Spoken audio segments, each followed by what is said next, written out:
കൂടുതൽ വാർത്തകളും വീഡിയോകളും കാണാൻ ഈ ചാനൽ സബ്സ്ക്രൈബ് ചെയ്യുക. കൂടെ ബെൽ ബട്ടൺ അമർത്തുക. എൻ്റെ ശ്രോതാക്കൾക്ക് വിനീതമായ നമസ്കാരം. ഞാൻ ഇന്ന് പറയാൻ പോകുന്ന വിഷയം കണ്ടകശനി കൊണ്ടേ പോകും. ഇതൊരു ചൊല്ലാണ്, ഈ നാട്ടിലുള്ള ചൊല്ലാണ്. നമ്മുടെ നാട്ടിലൊക്കെ പറയുന്ന ഒരു പഴഞ്ചൊല്ലാണ്. കണ്ടകശനി കൊണ്ടേ പോകും. കണ്ടകശനി നമ്മളെ കൊണ്ടുപോകുന്നില്ല, പക്ഷെ നമ്മളിൽ നിന്ന് പലതും ശനി കൊണ്ടുപോകും. അതാണ് കണ്ടകശനി കൊണ്ടേ പോകും എന്ന് പറയുന്നത്. അതായത് കണ്ടകസ്ഥാനത്ത് ശനി സഞ്ചരിക്കുന്ന കാലമാണ് കണ്ടകശനി എന്ന് പറയുന്നത്, അല്ലെ? 4 ജനിച്ച കൂറിന്റെ കണ്ടകസ്ഥാനത്ത് ശനി സഞ്ചരിക്കുന്ന കാലം കണ്ടകശനി. അതായത് ജനിച്ച കൂറിന്റെ 4, 7, 10 കണ്ടകസ്ഥാനമാണ്. അപ്പൊ കണ്ടകസ്ഥാനത്ത് ശനി സഞ്ചരിക്കുന്ന കാലം കണ്ടകശനി. അപ്പൊ ആ കണ്ടകശനി സമയത്ത് കണ്ടകശനി നമ്മളെ കൊണ്ടുപോകും എന്ന് പറയുന്നതിൽ ഒരു അർത്ഥമില്ല. എന്നിരുന്നാലും കണ്ടകശനി നമ്മളിൽ നിന്നും പലതൊക്കെ കൊണ്ടുപോകും. അതുകൊണ്ടാണ് കണ്ടകശനി കൊണ്ടേ പോകും എന്ന് പറയുന്നത്. അതേപോലെ തന്നെ കണ്ടകശനിയാണെങ്കിലും, ഏഴര ശനിയാണെങ്കിലും, ജന്മശനിയാണെങ്കിലും, അഷ്ടമശനിയാണെങ്കിലും എല്ലാ ശനികളൊക്കെ ഏതാണ്ട് ദുരിതങ്ങളും ദോഷങ്ങളൊക്കെ തരാനായിട്ട് എല്ലാനും ഒരേപോലെയാണ്. അപ്പൊ ഇത് ഒരേ കുടുംബത്തിൽ പലർക്കും ഉണ്ടാവും. ഒരേ കുടുംബത്തിൽ പലർക്കും ഒരാൾക്ക് ഏഴര ശനിയാണെങ്കിൽ ഒരാൾക്ക് കണ്ടകശനി, ഒരാൾക്ക് കണ്ടകശനിയാണെങ്കിൽ മറ്റൊരാൾക്ക് ഏഴര ശനിയാവും, അല്ലെങ്കിൽ മറ്റൊരാൾക്ക് അഷ്ടമശനിയായിരിക്കും, അല്ലെങ്കിൽ ഒരാൾക്ക് ജന്മശനിയാവും. ഇങ്ങനെ കുടുംബാംഗങ്ങൾ കൂടുതലുള്ളവർക്ക് ആ വീടുകളിലൊക്കെ ഇങ്ങനെ ശനിയുടെ ഒരു സമ്മേളനം തന്നെ ചിലപ്പോൾ നടന്നു വരും. കാരണം എല്ലാവർക്കും അപ്പൊ അങ്ങനെയുള്ള വീട്ടിൽ തമ്മിൽ നോക്കിയാൽ ചിലപ്പോൾ അരിശം കയറും. ഇവർക്കൊക്കെ അരിശവും കൂടും. ഈ ശനി ബാധിച്ചവർക്കൊക്കെ അരിശവും കൂടും. അത് അവരെ കുറ്റം പറയണ്ട, കാരണം അത് ആ സമയത്ത് വരിൽ വന്ന് കൂടുന്നതാണ്.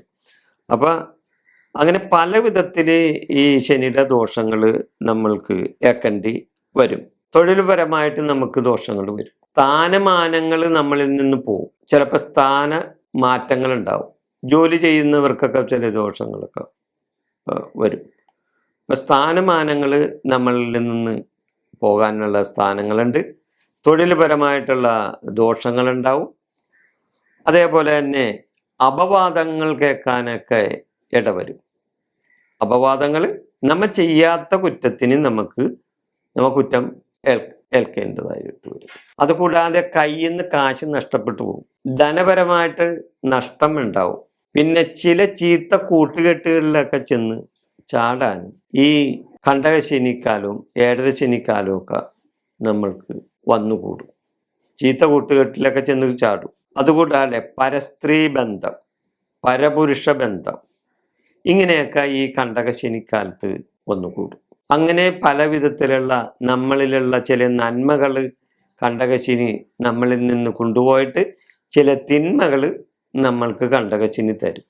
അതാണ് കണ്ടകശനി കൊണ്ടേ പോകുമെന്ന് പറയും.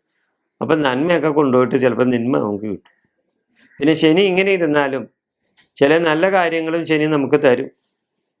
അത് കണ്ടകശനിയാണെങ്കിലും, ഏഴര ശനിയാണെങ്കിലും, ജന്മശനി ആണെങ്കിലും, അഷ്ടമശനിയാണെങ്കിലും ചില സമയത്ത് നമുക്ക് ചില ഗുണങ്ങളുണ്ടാവും. അത് ചിലപ്പോൾ നമുക്ക് തുടക്കത്തിൽ തന്നെ കിട്ടും. ശനിയുടെ ആ ഗുണം ചിലപ്പോൾ തുടക്കത്തിൽ കിട്ടും. ചിലപ്പോൾ ശനി പോണ സമയത്ത് തരും.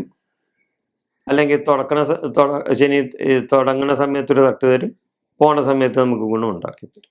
അല്ലെങ്കിൽ ആദ്യം നമുക്ക് ഗുണം തരും, പോണ സമയത്ത് നമുക്ക് ചിലപ്പോൾ തട്ട് കിട്ടിയെന്ന് വരും. അപ്പോൾ അങ്ങനെയൊക്കെയുള്ള ദോഷങ്ങളൊക്കെ വരും. അപ്പോൾ അതിന് പരിഹാരം ഞാൻ മുമ്പ് പറഞ്ഞിട്ടുള്ള പല കാര്യങ്ങളുണ്ട്.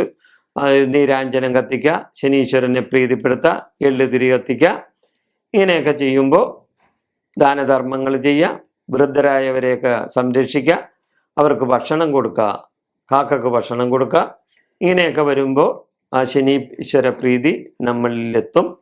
വളരെ നമ്മുടെ ദോഷങ്ങൾ ഈ ശനീശ്വര പ്രീതിയാൽ ആ ദോഷങ്ങളിൽ നിന്ന് നമുക്ക് മോചനവും ഉണ്ടാവും. ഞാനിവിടെ ഈ വിഷയം അവസാനിപ്പിക്കുന്നു. നന്ദി, നമസ്കാരം.